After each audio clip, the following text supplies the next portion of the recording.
Maayong adlaw. Ang atong pagkahisgutan karon mahitungod sa mga pungan.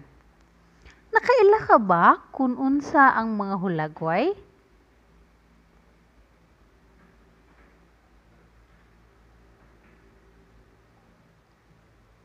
Kini ang mga pungan.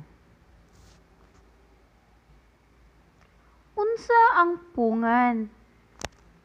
Ang pungan mao ang mga pulong nga nagpaila sa mga ngalan sa tawo, butang, mananap, lugar ug panghitabo. Ang unang natong pagkahisgutan mao ang mga ngalan sa tawo, mga pananglitan.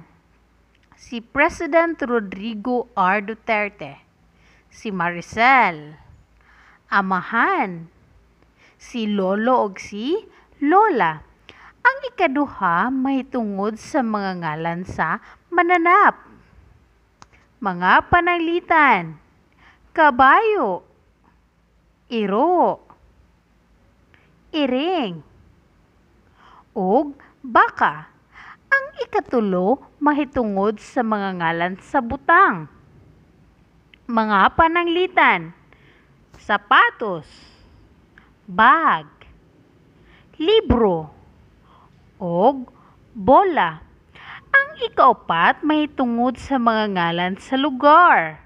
Mga pananglitan, tulunghaan, mall, simbahan, og ospital.